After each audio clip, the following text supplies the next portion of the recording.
Ela disse com um sorriso nos lábios, como quem comenta sobre o tempo, como se as palavras não tivessem peso nenhum. Você nunca vai ser parte dessa família de verdade, Fernanda. Você é a mulher do Marcos, só isso. Eu olhei para ela. Olhei para o meu marido, que estava sentado do meu lado na mesma mesa, segurando o copo de vinho como se tivesse ficado de pedra. Olhei para minha sogra, que fingiu não ter ouvido e continuou cortando a carne no prato. E eu entendi, naquele segundo, com uma clareza que nunca tinha sentido antes, o que eu precisava fazer. Sorri, uma coisa pequena, quase invisível. Mas deixa eu te contar o começo de tudo, porque essa história não começou naquela jantar. Ela começou anos antes, em silêncios que eu aprendi a engolir com o café da manhã. Meu nome é Fernanda. Tenho 40 anos, sou farmacêutica, trabalho há 16 anos numa rede de drogarias em Campinas, e durante a maior parte desses anos eu fui exatamente o tipo de pessoa que faz tudo certo. Estudei, me esforcei, construí uma carreira sólida, economizei com disciplina, não porque alguém me mandou, porque eu aprendi desde cedo que ninguém ia me salvar de nada. Conheci o Marcos quando eu tinha 32 anos, numa confraternização de fim de ano de uma amiga em comum. Ele era engenheiro civil, trabalhava numa construtora grande, ria fácil, sabia ouvir. Parecia diferente, e talvez fosse, no começo. Casamos 2 anos depois. Foi uma cerimônia simples, do jeito que eu queria. 50 pessoas, um salão pequeno em Campinas, minha mãe chorando na primeira fila, o meu pai sorrindo com aquele orgulho quieto que ele tinha de tudo que eu fazia. Foi lindo. O problema não apareceu no altar. Apareceu depois, quando começamos a falar sobre onde morar. O Marcos tinha um apartamento em Barão Geraldo que estava no nome do pai dele, comprado quando ele tinha 20 e poucos anos. O pai havia falecido 3 anos antes, e o imóvel tinha passado formalmente para o nome do Marcos, mas na prática, toda a família ainda tratava aquele lugar como se fosse propriedade coletiva do clã. A minha cunhada, a Débora, tinha chave. A minha sogra tinha chave. E nenhum dos dois achava necessário avisar antes de aparecer. No começo, eu tentei entender. Família é família. Todo mundo tem um jeito diferente de funcionar. Eu não queria começar o casamento criando atrito à toa. Então eu fiquei quieta quando a Débora apareceu numa tarde de sábado, sem ligar antes, com a mãe dela, para dar uma olhada em umas coisas que tinham ficado lá do pai. Fiquei quieta quando ela reorganizou as prateleiras da sala, dizendo que ficava mais bonito assim. Fiquei quieta quando ela comentou, na frente da minha sogra, que eu tinha colocado plantas demais no corredor e o apartamento parecia uma estufa. Fiquei quieta porque o Marcos pedia: "Deixa pra lá, Fernanda. A Débora é assim, você sabe como ela é." Eu sabia, sim. O problema é que eu fui aprendendo, devagar, que o deixa pra lá nunca era temporário, era permanente. A Débora tinha 4 anos a mais do que o Marcos e funcionava como se fosse a responsável por tudo na família. Depois que o pai morreu, ela assumiu um papel de matriarca informal que ninguém tinha pedido, mas ninguém contestava. Ela organizava os almoços de domingo, escolhia os presentes para as datas comemorativas, opinava sobre o que cada membro da família deveria ou não deveria fazer. E quando se tratava de mim, essa opinião sempre chegava com um tempero especial. Uma vez no almoço da família, eu comentei que estava pensando em fazer uma especialização em gestão farmacêutica. A Débora virou para o Marcos e disse: "Nossa, mas você deixa ela trabalhar tanto assim?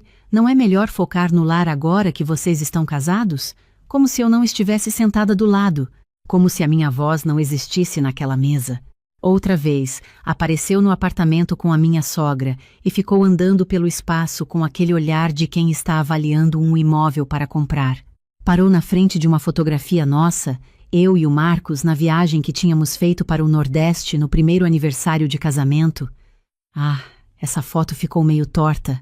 E essa parede ficaria melhor com um quadro mais sóbrio, né, mãe? A minha sogra concordou. O Marcos deu de ombros. Não era a fotografia, nunca era a fotografia, era o recado por trás dela. Você escolheu errado. Você pendura errado. Você não tem gosto. Você não tem lugar. Eu aguentei. Porque amava o meu marido, porque achei que as coisas iam mudar com o tempo, porque toda relação tem seus desafios, não tem? Eu repetia isso para mim mesma, feito um mantra, enquanto aprendia a sorrir em almoços de domingo e responder com gentileza a perguntas que eram, na verdade, provocações embrulhadas em papel de presente. Mas existe um ponto de ruptura em tudo. E o meu chegou naquele jantar. Foi aniversário da minha sogra. Uma sexta-feira à noite, na casa dela no Cambuí. Eu tinha saído mais cedo do trabalho para ajudar a preparar, fui a 2 padarias diferentes para comprar os salgados que ela gostava, levei vinho, flores. Tentei, como sempre tentei. Na mesa, ela disse com um sorriso nos lábios, como quem comenta sobre o tempo, como se as palavras não tivessem peso nenhum. Você nunca vai ser parte dessa família de verdade, Fernanda. Você é a mulher do Marcos, só isso. Eu olhei para ela. Olhei para o meu marido, que estava sentado do meu lado na mesma mesa, segurando o copo de vinho como se tivesse ficado de pedra. Olhei para minha sogra, que fingiu não ter ouvido e continuou cortando a carne no prato. E eu entendi, naquele segundo, com uma clareza que nunca tinha sentido antes, o que eu precisava fazer. Sorri, uma coisa pequena, quase invisível. Mas deixa eu te contar o começo de tudo, porque essa história não começou naquela jantar. Ela começou anos antes, em silêncios que eu aprendi a engolir com o café da manhã. Meu nome é Fernanda. Tenho 40 anos, sou farmacêutica, trabalho há 16 anos numa rede de drogarias em Campinas, e durante a maior parte desses anos eu fui exatamente o tipo de pessoa que faz tudo certo. Estudei, me esforcei, construí uma carreira sólida, economizei com disciplina, não porque alguém me mandou, porque eu aprendi desde cedo que ninguém ia me salvar de nada. Conheci o Marcos quando eu tinha 32 anos, numa confraternização de fim de ano de uma amiga em comum. Ele era engenheiro civil, trabalhava numa construtora grande, ria fácil, sabia ouvir. Parecia diferente, e talvez fosse, no começo. Casamos 2 anos depois. Foi uma cerimônia simples, do jeito que eu queria. 50 pessoas. Um salão pequeno em Campinas, minha mãe chorando na primeira fila, o meu pai sorrindo com aquele orgulho quieto que ele tinha de tudo que eu fazia. Foi lindo. O problema não apareceu no altar. Apareceu depois, quando começamos a falar sobre onde morar. O Marcos tinha um apartamento em Barão Geraldo que estava no nome do pai dele, comprado quando ele tinha 20 e poucos anos. O pai havia Ela disse com um sorriso nos lábios, como quem comenta sobre o tempo, como se as palavras não tivessem peso nenhum. Você nunca vai ser parte dessa família de verdade, Fernanda. Você é a mulher do Marcos, só isso. Eu olhei para ela. Olhei para o meu marido, que estava sentado do meu lado na mesma mesa, segurando o copo de vinho como se tivesse ficado de pedra. Olhei para minha sogra, que fingiu não ter ouvido e continuou cortando a carne no prato. E eu entendi, naquele segundo, com uma clareza que nunca tinha sentido antes, o que eu precisava fazer. Sorri, uma coisa pequena, quase invisível. Mas deixa eu te contar o começo de tudo, porque essa história não começou naquela jantar. Ela começou anos antes, em silêncios que eu aprendi a engolir com o café da manhã. Meu nome é Fernanda. Tenho 40 anos, sou farmacêutica. Trabalho há 16 anos numa rede de drogarias em Campinas, e durante a maior parte desses anos eu fui exatamente o tipo de pessoa que faz tudo certo. Estudei, me esforcei, construí uma carreira sólida, economizei com disciplina, não porque alguém me mandou, porque eu aprendi desde cedo que ninguém ia me salvar de nada. Conheci o Marcos quando eu tinha 32 anos, numa confraternização de fim de ano de uma amiga em comum. Ele era engenheiro civil, trabalhava numa construtora grande, ria fácil, sabia ouvir. Parecia diferente, e talvez fosse, no começo. Casamos 2 anos depois. Foi uma cerimônia simples, do jeito que eu queria. 50 pessoas, um salão pequeno em Campinas, minha mãe chorando na primeira fila, o meu pai sorrindo com aquele orgulho quieto que ele tinha de tudo que eu fazia. Foi lindo. O problema não apareceu no altar. Apareceu depois, quando começamos a falar sobre onde morar. O Marcos tinha um apartamento em Barão Geraldo que estava no nome do pai dele, comprado quando ele tinha 20 e poucos anos. O pai havia falecido 3 anos antes, e o imóvel tinha passado formalmente para o nome do Marcos, mas na prática, toda a família ainda tratava aquele lugar como se fosse propriedade coletiva do clã. A minha cunhada, a Débora, tinha chave. A minha sogra tinha chave. e nenhum dos dois achava necessário avisar antes de aparecer. No começo, eu tentei entender. Família é família. Todo mundo tem um jeito diferente de funcionar. Eu não queria começar o casamento criando atrito à toa. Então eu fiquei quieta quando a Débora apareceu numa tarde de sábado, sem ligar antes, com a mãe dela, para dar uma olhada em umas coisas que tinham ficado lá do pai. Fiquei quieta quando ela reorganizou as prateleiras da sala, dizendo que ficava mais bonito assim. Fiquei quieta quando ela comentou, na frente da minha sogra, que eu tinha colocado plantas demais no corredor e o apartamento parecia uma estufa. Fiquei quieta porque o Marcos pedia: "Deixa pra lá, Fernanda. A Débora é assim, você sabe como ela é." Eu sabia, sim. O problema é que eu fui aprendendo, devagar, que o deixa pra lá nunca era temporário, era permanente. A Débora tinha 4 anos a mais do que o Marcos e funcionava como se fosse a responsável por tudo na família. Depois que o pai morreu, ela assumiu um papel de matriarca informal que ninguém tinha pedido, mas ninguém contestava. Ela organizava os almoços de domingo, escolhia os presentes para as datas comemorativas, opinava sobre o que cada membro da família deveria ou não deveria fazer. E quando se tratava de mim, essa opinião sempre chegava com um tempero especial. Uma vez no almoço da família, eu comentei que estava pensando em fazer uma especialização em gestão farmacêutica. A Débora virou para o Marcos e disse: "Nossa, mas você deixa ela trabalhar tanto assim? Não é melhor focar no lar agora que vocês estão casados?" Como se eu não estivesse sentada do lado, como se a minha voz não existisse naquela mesa. Outra vez, apareceu no apartamento com a minha sogra e ficou andando pelo espaço com aquele olhar de quem está avaliando um imóvel para comprar. Parou na frente de uma fotografia nossa, eu e o Marcos, na viagem que tínhamos feito para o Nordeste no primeiro aniversário de casamento. Ah, essa foto ficou meio torta. E essa parede ficaria melhor com um quadro mais sóbrio, né, mãe? A minha sogra concordou. O Marcos deu de ombros.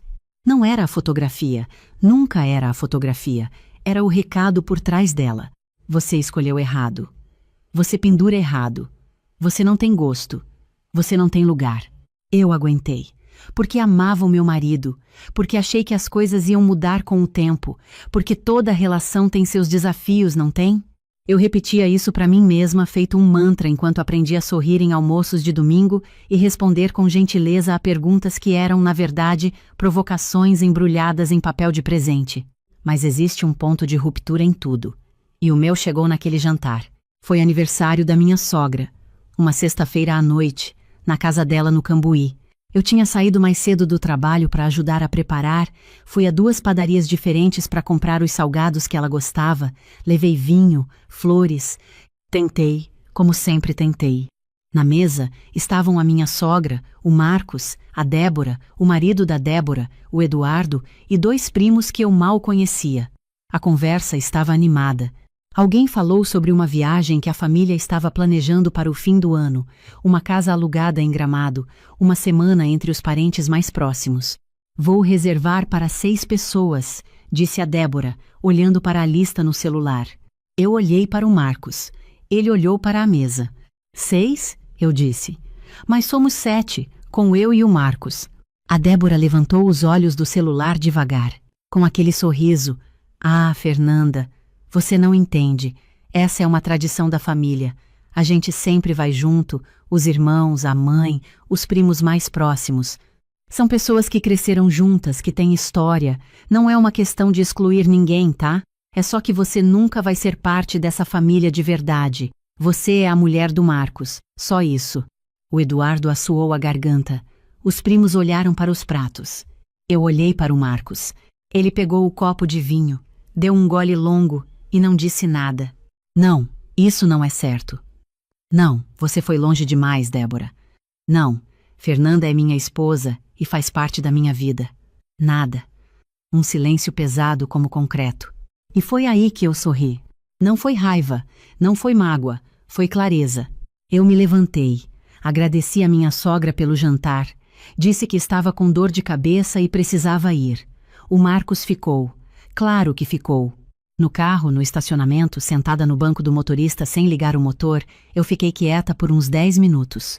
olhando para a rua iluminada, para as pessoas passando, para uma criança que corria na calçada com um cachorro preso na guia, e comecei a pensar: tem algo que o Marcos sabia, mas nunca deu importância real. Que a minha avó materna, a Dona Conceição, faleceu quando eu tinha 36 anos e me deixou uma herança. Não era uma fortuna no sentido hollywoodiano, mas era muito dinheiro para mim.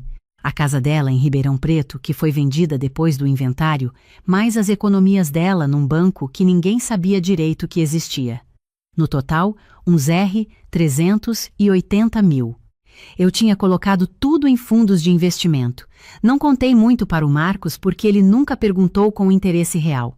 Eu mencionei uma vez, nos primeiros meses, e ele disse: "Que bom, guarda bem", e voltou a olhar para o celular. Então guardei. Bem, mas a herança da minha avó não era tudo. Durante os 7 anos de casamento, eu continuei trabalhando, continuei economizando, continuei investindo com a mesma disciplina de sempre. Parte do meu salário todo mês, uma parte pequena de participação nos lucros que recebi 2 vezes, uma consultoria que fiz para uma rede de clínicas privadas por 2 anos, tudo guardado, tudo crescendo em silêncio enquanto eu sorria em almoços de domingo. Naquela noite, parada no estacionamento da casa da minha sogra, eu abri o aplicativo do banco no celular. Pir. Et comasu. Fir. Null. Eu olhei para aquele número por um tempão, não porque não sabia que ele estava lá, sabia, mas porque só naquele momento eu entendi o que ele significava de verdade. Significava que eu não precisava aguentar mais nada. Fui para casa. O Marcos chegou 2 horas depois, com aquele ar de quem acha que o tempo resolve tudo. "Fernanda, você não precisava sair assim." A Débora fala sem pensar. Eu estava na cama, com o livro na mão, fingindo ler. "Marcos", eu disse com calma. Ela disse que eu nunca vou ser parte dessa família. Na frente de todo mundo. E você não disse nada. Ele suspirou, sentou na beira da cama. "O que você queria que eu falasse? Ela é minha irmã. Você sabe como as coisas são." "Sei", eu disse. "Agora eu sei exatamente como as coisas são." Ele não entendeu o que aquilo significava. Apagou a luz e dormiu em 10 minutos. Eu fiquei acordada olhando para o teto. Na semana seguinte, comecei a pesquisar imóveis. Não de qualquer jeito, com critério. Eu sabia o que queria. Queria algo que fosse completamente meu, num bairro bom em Campinas, com luz natural, varanda, silêncio. Um lugar onde eu acordasse de manhã e sentisse que estava em casa de verdade, não de visita. Encontrei na segunda semana. Um apartamento de 3 quartos no Jardim Chapadão, num prédio novo, com piscina e área de convivência. 10º andar, vista para um parque. O dono estava vendendo porque havia aceitado uma proposta de trabalho em Florianópolis e precisava fechar rápido. O preço era R$1.380.000, abaixo do valor de mercado pela urgência. Visitei numa terça-feira à tarde. Disse que estava avaliando opções, mas eu já sabia desde que entrei pela porta. A luz que entrava pela janela do quarto principal, o parquet claro no corredor, a varanda com vista para as árvores do parque lá embaixo. Era exatamente onde eu queria estar. Na quinta-feira propus o valor. Na sexta, fechamos. Transferência bancária, documentos, escritura lavrada numa segunda-feira de manhã cedo. Fernanda Costa Lima, proprietária. Eu li meu nome naquele papel umas 3 vezes seguidas. Voltei para casa naquela segunda à noite e continuei vivendo normalmente. Preparei o jantar. Perguntei como tinha sido o dia do Marcos. Assisti a um episódio de série com ele no sofá. Não disse nada. Nos 5 dias seguintes, nos momentos em que ficava sozinha em casa, fui marcando discretamente cada coisa que era minha. Os móveis que eu tinha trazido do meu apartamento quando a gente se mudou juntos. Os utensílios que eu tinha comprado. Os eletrodomésticos que estavam no meu nome. As plantas. Os livros. Os quadros. Ficou evidente, quando eu terminei a lista, que grande parte daquele apartamento era preenchida por coisas que eu tinha comprado, escolhido, cuidado. O Marcos havia chegado com uma cama velha, um sofá surrado que tínhamos descartado logo depois, e caixas de roupas. Quase tudo o mais era meu. Contratei uma empresa de mudanças especializada em remoção rápida e discreta. A mulher que atendeu minha ligação não perguntou muito. Entendeu a situação sem que eu precisasse explicar. A gente manda 6 pessoas. Em 4 a 5 horas a senhora está instalada. Escolhi uma quinta-feira. O Marcos tinha uma obra importante no interior e ficaria fora 2 dias, voltando na sexta à noite. Era a janela perfeita. Na quarta-feira à noite, fiz tudo normal. Preparei um caldo de frango que ele adorava, embalei numa marmita para ele levar na viagem de manhã. Ele me beijou na testa antes de sair às 6 da manhã. Você é a melhor, Fer, eu sorri. A equipe chegou às 8. Foi metódico, foi cuidadoso, foi rápido. Eles embalaram tudo com precisão profissional, etiquetaram cada caixa, carregaram com cuidado as plantas que eu tinha cultivado por anos. Meus quadros, minha biblioteca inteira, meus eletrodomésticos, meu escritório improvisado no quarto de hóspedes, minha louça, meus lençóis. Fotografei cada cômodo antes e depois, documentando o que levei e o que deixei, porque eu sabia que depois tentariam dizer que eu tinha tomado o que não era meu. Não tomei. Deixei tudo que era dele, mas foi chocante ver o quanto era meu. Às 2 da tarde, o apartamento estava esvaziado de mim. O que restou foram as coisas do Marcos, algumas peças que ele tinha trazido da família, o guarda-roupa antigo do quarto, a televisão da sala que era dele. O espaço ficou menor, mais vazio, diferente, como se o apartamento tivesse perdido a alma. Antes de fechar a porta, deixei um envelope na bancada da cozinha.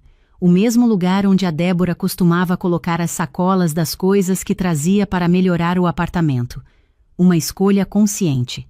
A carta dizia: Marcos, você pediu para eu entender como as coisas são. Eu entendi. Ela disse com um sorriso nos lábios, como quem comenta sobre o tempo, como se as palavras não tivessem peso nenhum. Você nunca vai ser parte dessa família de verdade, Fernanda. Você é a mulher do Marcos, só isso. Eu olhei para ela.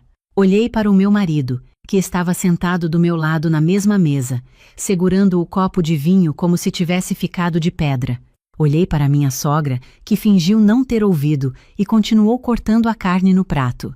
E eu entendi, naquele segundo, com uma clareza que nunca tinha sentido antes, o que eu precisava fazer. Sorri, uma coisa pequena, quase invisível. Mas deixa eu te contar o começo de tudo, porque essa história não começou naquela jantar. Ela começou anos antes, em silêncios que eu aprendi a engolir com o café da manhã. Meu nome é Fernanda. Tenho 40 anos, sou farmacêutica, trabalho há 16 anos numa rede de drogarias em Campinas, e durante a maior parte desses anos eu fui exatamente o tipo de pessoa que faz tudo certo. Estudei, me esforcei, construí uma carreira sólida, economizei com disciplina, não porque alguém me mandou, porque eu aprendi desde cedo que ninguém ia me salvar de nada. Conheci o Marcos quando eu tinha 32 anos, numa confraternização de fim de ano de uma amiga em comum. Ele era engenheiro civil, trabalhava numa construtora grande, ria fácil, sabia ouvir. Parecia diferente, e talvez fosse, no começo. Casamos 2 anos depois. Foi uma cerimônia simples, do jeito que eu queria. 50 pessoas, um salão pequeno em Campinas, minha mãe chorando na primeira fila, o meu pai sorrindo com aquele orgulho quieto que ele tinha de tudo que eu fazia. Foi lindo. O problema não apareceu no altar.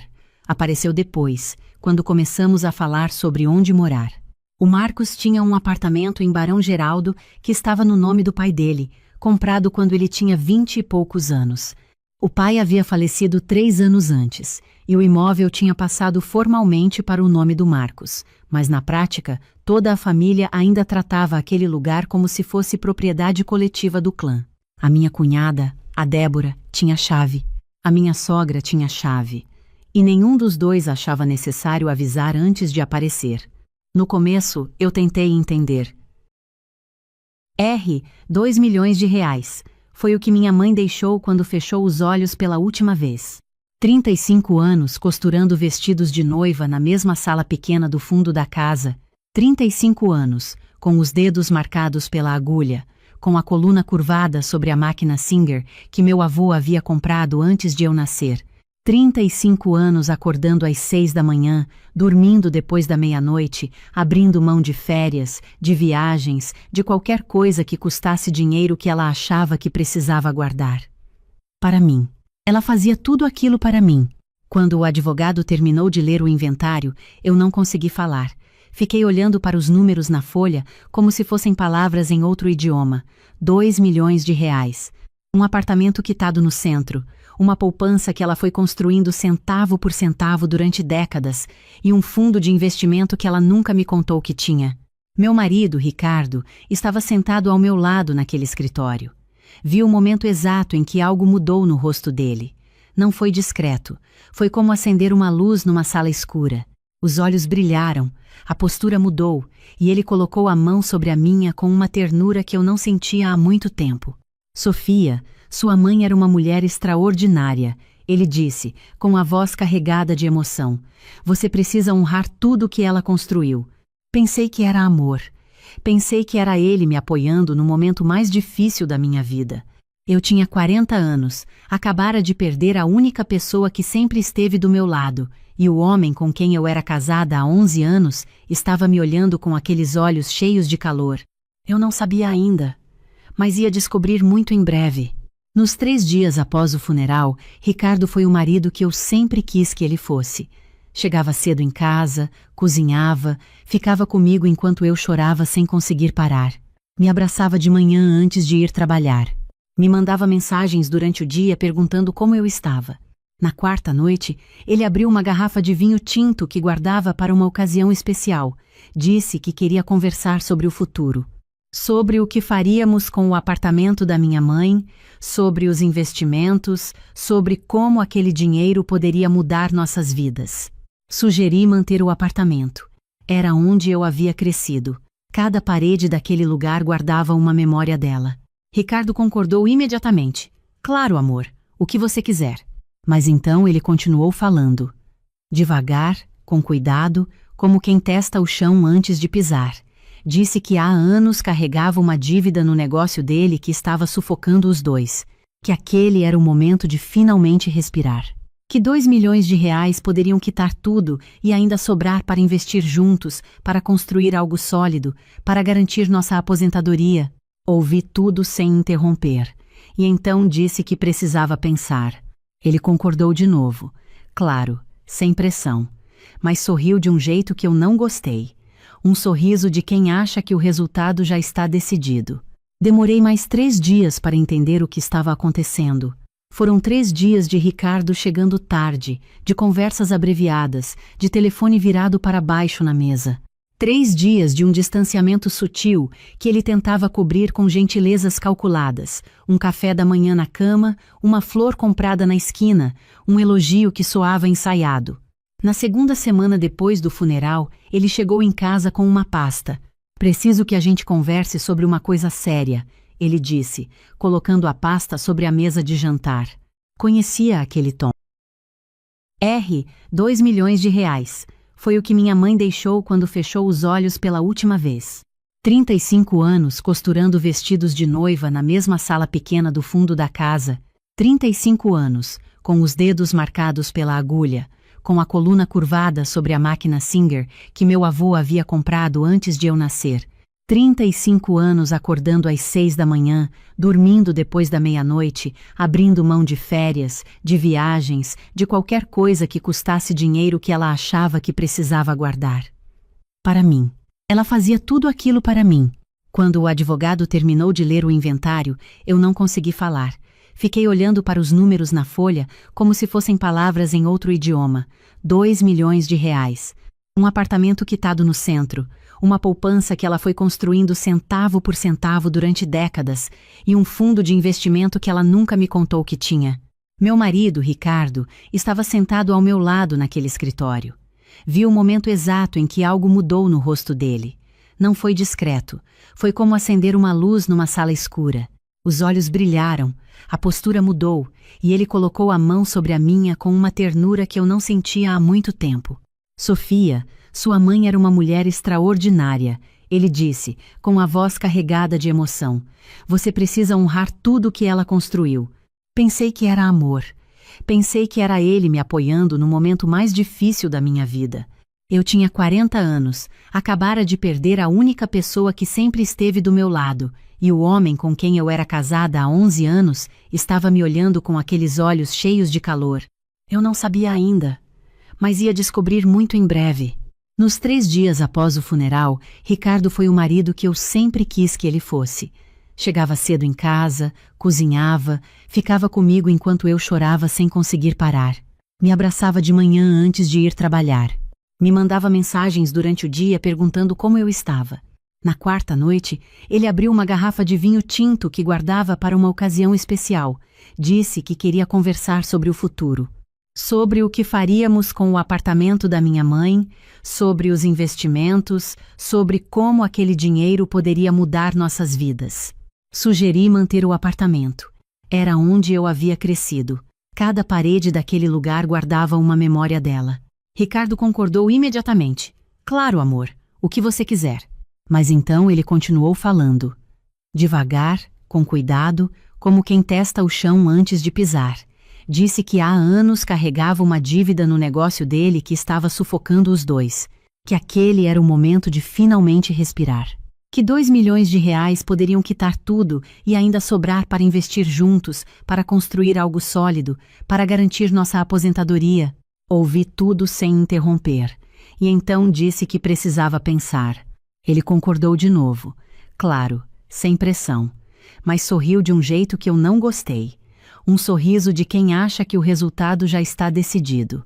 Demorei mais 3 dias para entender o que estava acontecendo. Foram 3 dias de Ricardo chegando tarde, de conversas abreviadas, de telefone virado para baixo na mesa. 3 dias de um distanciamento sutil que ele tentava cobrir com gentilezas calculadas, um café da manhã na cama, uma flor comprada na esquina, um elogio que soava ensaiado. Na 2ª semana depois do funeral, ele chegou em casa com uma pasta. Preciso que a gente converse sobre uma coisa séria, ele disse, colocando a pasta sobre a mesa de jantar. Conhecia aquele tom. Era o tom que ele usava quando queria me convencer de algo sem parecer que estava me convencendo. Abri a pasta. Dentro havia documentos que eu não esperava encontrar. Uma petição de divórcio. Partilha de bens detalhada. Tudo já preenchido, já organizado, com marcações à caneta indicando onde eu deveria assinar. Ricardo ficou de pé do outro lado da mesa, com os braços cruzados, olhando para mim com uma expressão que misturava desconforto com determinação. Sofia, a gente não está bem há muito tempo. Você sabe disso. Meu coração acelerou, mas minha voz saiu calma. Quando você chegou a essa conclusão? Não é uma conclusão nova. É algo que eu venho sentindo há muito tempo e nunca tive coragem de falar. 11 anos, Ricardo. Eu sei. E eu sinto muito, mas ficar juntos só por inércia não é bom para nenhum dos dois. Olhei de volta para os documentos. Li a partilha, a casa onde morávamos, dividida ao meio. O carro que eu havia comprado com meu próprio salário de professora universitária, dividido ao meio. E no final, uma linha que fazia o ar sair dos meus pulmões. Herança recebida durante o matrimônio, sujeita à partilha conforme regime de bens. Levantei os olhos para ele. Você está pedindo metade da herança da minha mãe. Não é assim que funciona, ele disse, como se estivesse me explicando algo óbvio. A gente é casado em comunhão parcial de bens. O que você recebe durante o casamento entra na partilha. Eu já consultei um advogado. Claro que já havia consultado. Não precisa ser uma guerra, ele continuou. Estou propondo algo limpo. Você fica com o apartamento da sua mãe. Eu abro mão do apartamento. Em troca, você me transfere 700 mil das poupanças e dos fundos. Simples. Simples. 700 mil reais do dinheiro que minha mãe costurou vestido por vestido durante 35 anos. E se eu não concordar? Ele suspirou. Vai ser mais difícil para os dois. Processo na justiça leva anos. O dinheiro fica bloqueado, os advogados ficam ricos, e no final a gente chega mais ou menos no mesmo lugar, só que exaustos e sem dinheiro para pagar os honorários. Fiz uma pausa, fechei a pasta, empurrei de volta para ele. Me dá uma semana, eu disse. Ele não esperava isso. Esperava choro, esperava negociação, esperava que eu tentasse mudar a cabeça dele ali mesmo. Ficou olhando para mim por um momento, inseguro. Uma semana. Eu repeti, para eu organizar minha cabeça e consultar minha advogada. Tudo bem, ele pegou a pasta, Mas Sofia, eu sei que você vai pensar direito e vai ver que é a melhor solução para os dois. Ele saiu para o quarto. Ouvi o chuveiro abrir, ouvi o som familiar da casa se movendo ao redor do silêncio que havia entre nós. E eu fiquei sentada à mesa, olhando para o meu próprio reflexo na janela escura. Precisei de exatamente 40 minutos para ligar para a Drumpra Fernanda. Ela era advogada especializada em direito de família e sucessões. Nos conhecíamos desde a faculdade. Quando minha mãe começou a ficar doente, 14 meses antes, a Drumara, Fernanda havia me ajudado a entender algumas coisas sobre proteção patrimonial. Coisas que eu guardei na memória e nunca contei para Ricardo. Sofia, boa noite. Aconteceu alguma coisa? Ele pediu divórcio, eu disse. E quer 700 mil da herança da minha mãe. Silêncio breve do outro lado. Quando foi que ele fez isso? Hoje à noite, com documentos já prontos. Eu ouvi a Drubira. Fernanda respirar fundo, e então ela disse uma coisa que fez meu coração bater de um jeito diferente. Sofia, você se lembra do que a gente registrou em cartório 14 meses atrás? Me lembrava de cada detalhe. 14 meses antes daquela noite, quando os médicos disseram que minha mãe não responderia mais ao tratamento, ela me chamou para conversar na varanda do apartamento dela.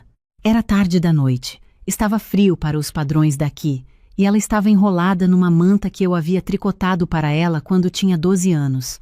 Minha filha, ela disse, sem preâmbulo, eu preciso te contar uma coisa que fiz. Escutei. Ela havia procurado a drogar Fernanda sozinha, 3 semanas antes, sem me contar. Havia perguntado como poderia garantir que tudo que construiu ficasse comigo. Não com o meu casamento, não com o meu marido, comigo. A doutora Fernanda explicou que a forma mais segura seria fazer uma doação em vida, devidamente registrada em cartório, transferindo o apartamento e os ativos financeiros para o meu nome antes de qualquer evento que pudesse complicar a situação. Minha mãe perguntou, isso protege minha filha se o casamento não der certo? A doutora Fernanda disse que sim. Bens recebidos por doação antes do óbito, devidamente registrados, não integram o espólio do inventário e, dependendo da época do registro e das cláusulas incluídas, podem ser blindados da partilha conjugal. Minha mãe disse, então vamos fazer isso. Ela me contou tudo naquela noite na varanda. Disse que não estava sendo pessimista, estava sendo realista. Disse que um pai sabe, uma mãe também sabe, e ela via há anos como Ricardo me olhava quando achava que eu não estava prestando atenção.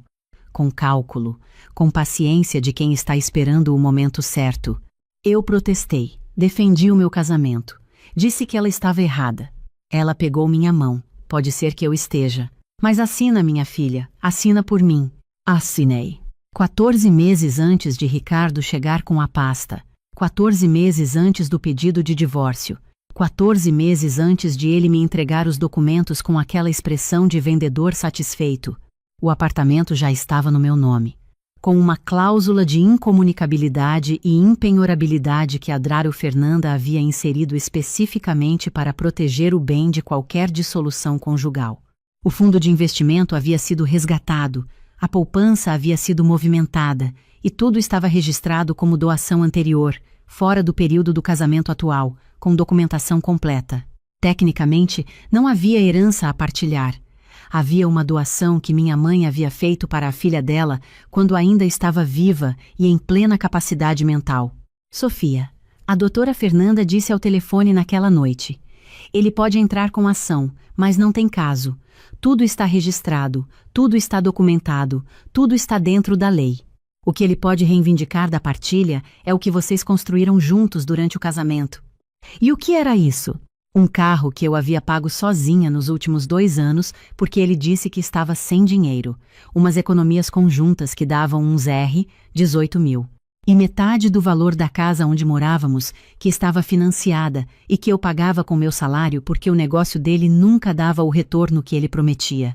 Então, no fim das contas, quanto ele leva? A doutora Fernanda fez uma pausa. Uns 9 mil talvez, se for generosa. Desliguei o telefone e olhei pela janela por um longo tempo. Nos dias seguintes, Ricardo foi incrivelmente amável. Trazia café da manhã para mim, perguntava como eu estava dormindo, evitava qualquer assunto que pudesse criar tensão. Estava me mantendo no estado emocional mais favorável possível para quando chegasse a hora de assinar. No quinto dia, ele foi ao trabalho como de costume, e eu liguei para a Adroa Fernanda para confirmar que tudo estava em ordem. Ela confirmou. Os documentos estavam perfeitos, não havia brecha. No sexto dia, enquanto Ricardo estava em casa, meu celular tocou. Era uma mensagem de um número desconhecido. Apenas uma linha. Perguntava se eu era a esposa de Ricardo e dizia que precisava conversar comigo sobre alguma coisa importante. Respondi com cautela. A pessoa do outro lado era uma mulher. Disse que havia namorado Ricardo por 8 meses. Disse que ele havia terminado com ela na semana anterior, 2 dias depois do funeral da minha mãe. Disse que não sabia que ele era casado até o mês passado, quando achou a aliança dele dentro do carro. Li aquela mensagem 3 vezes. 8 meses. Ele estava com outra pessoa por 8 meses enquanto eu cuidava da minha mãe doente, enquanto eu ia e voltava do hospital, enquanto eu chegava em casa exausta e ele dizia que estava preocupado com o trabalho.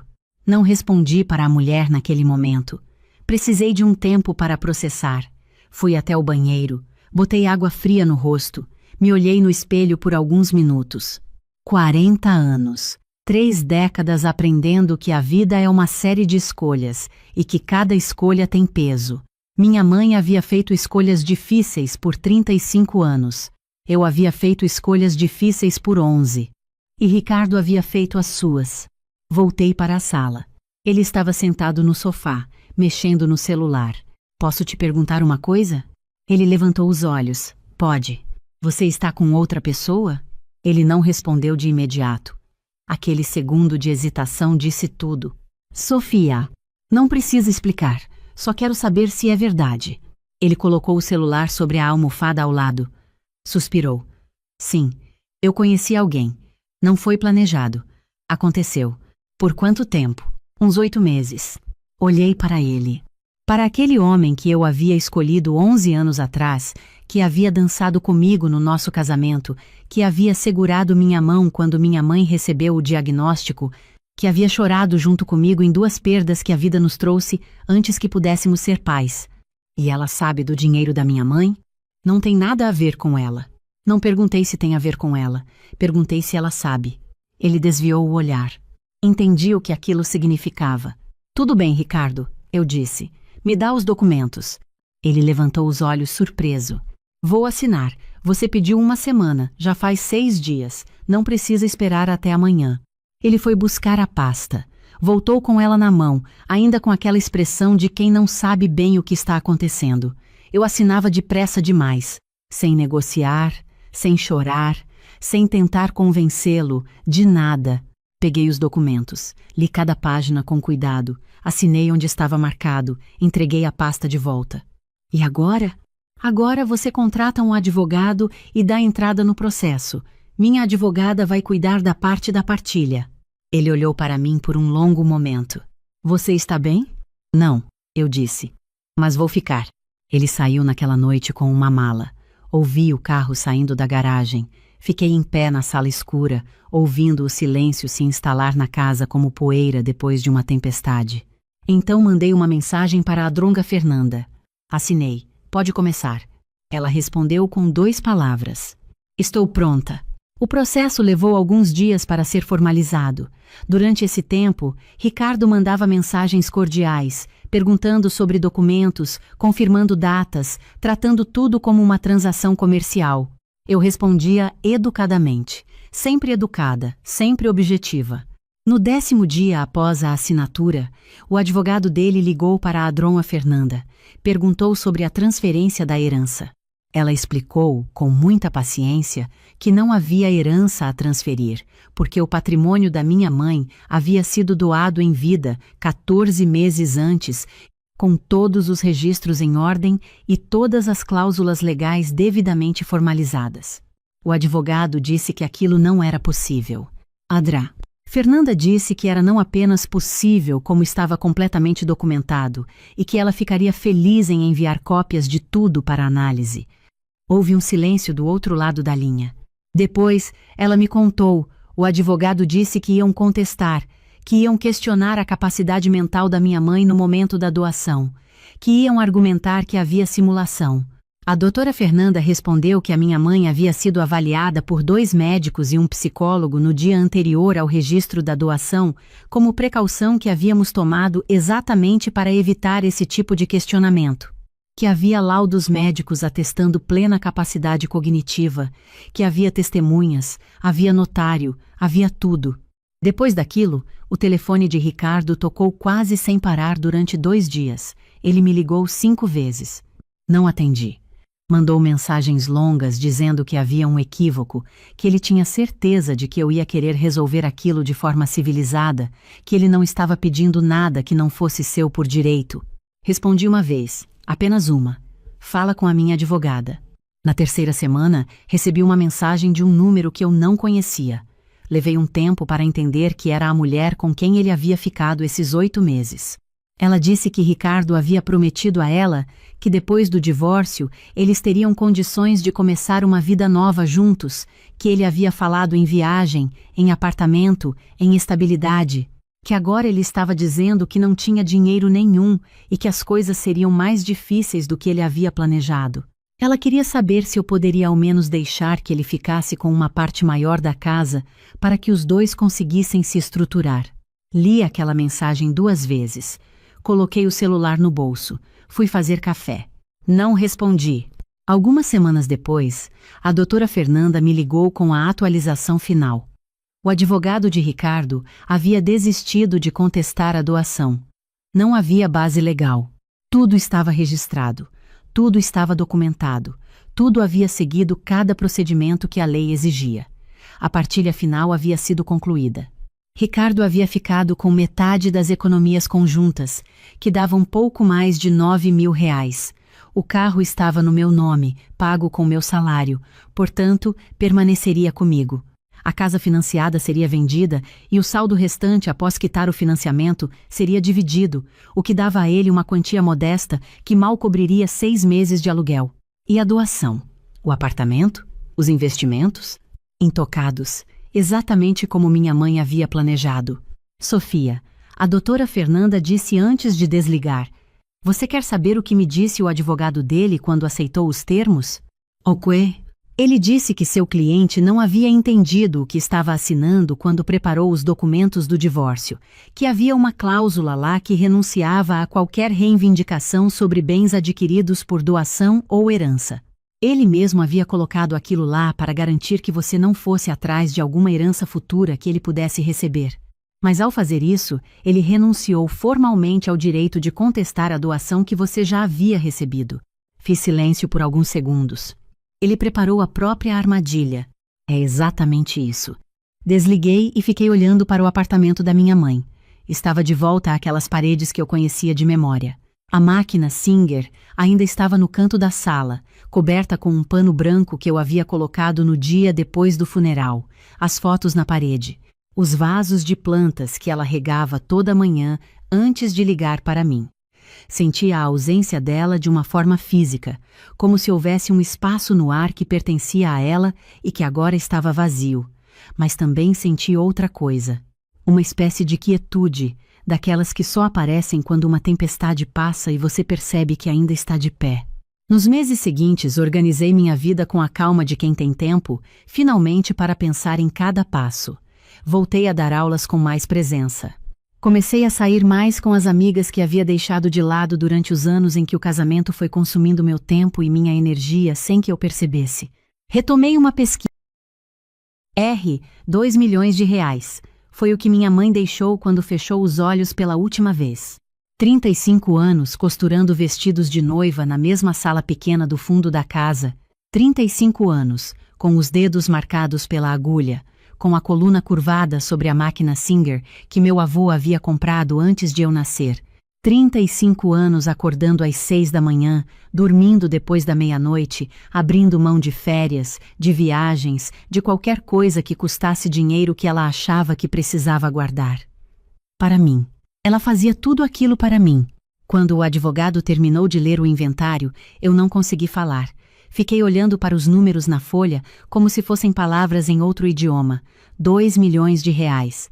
Um apartamento quitado no centro, uma poupança que ela foi construindo centavo por centavo durante décadas e um fundo de investimento que ela nunca me contou que tinha.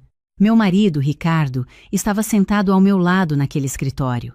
Vi o momento exato em que algo mudou no rosto dele. Não foi discreto, foi como acender uma luz numa sala escura. Os olhos brilharam, a postura mudou e ele colocou a mão sobre a minha com uma ternura que eu não sentia há muito tempo. Sofia, sua mãe era uma mulher extraordinária, ele disse, com a voz carregada de emoção. Você precisa honrar tudo o que ela construiu. Pensei que era amor. Pensei que era ele me apoiando no momento mais difícil da minha vida. Eu tinha 40 anos, acabara de perder a única pessoa que sempre esteve do meu lado, e o homem com quem eu era casada há 11 anos estava me olhando com aqueles olhos cheios de calor. Eu não sabia ainda, mas ia descobrir muito em breve. Nos 3 dias após o funeral, Ricardo foi o marido que eu sempre quis que ele fosse. Chegava cedo em casa, cozinhava, ficava comigo enquanto eu chorava sem conseguir parar. Me abraçava de manhã antes de ir trabalhar. Me mandava mensagens durante o dia perguntando como eu estava. Na quarta noite, ele abriu uma garrafa de vinho tinto que guardava para uma ocasião especial. Disse que queria conversar sobre o futuro. Sobre o que faríamos com o apartamento da minha mãe, sobre os investimentos, sobre como aquele dinheiro poderia mudar nossas vidas. Sugeri manter o apartamento. Era onde eu havia crescido. Cada parede daquele lugar guardava uma memória dela. Ricardo concordou imediatamente.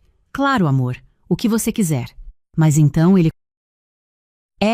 2 milhões de reais. Foi o que minha mãe deixou quando fechou os olhos pela última vez. 35 anos costurando vestidos de noiva na mesma sala pequena do fundo da casa. 35 anos, com os dedos marcados pela agulha, com a coluna curvada sobre a máquina Singer que meu avô havia comprado antes de eu nascer. 35 anos acordando às 6 da manhã, dormindo depois da meia-noite, abrindo mão de férias, de viagens, de qualquer coisa que custasse dinheiro que ela achava que precisava guardar. Para mim. Ela fazia tudo aquilo para mim. Quando o advogado terminou de ler o inventário, eu não consegui falar. Fiquei olhando para os números na folha como se fossem palavras em outro idioma. 2 milhões de reais. Um apartamento quitado no centro. Uma poupança que ela foi construindo centavo por centavo durante décadas. E um fundo de investimento que ela nunca me contou que tinha. Meu marido, Ricardo, estava sentado ao meu lado naquele escritório. Vi o momento exato em que algo mudou no rosto dele. Não foi discreto. Foi como acender uma luz numa sala escura. Os olhos brilharam, a postura mudou, e ele colocou a mão sobre a minha com uma ternura que eu não sentia há muito tempo. Sofia, sua mãe era uma mulher extraordinária, ele disse, com a voz carregada de emoção. Você precisa honrar tudo o que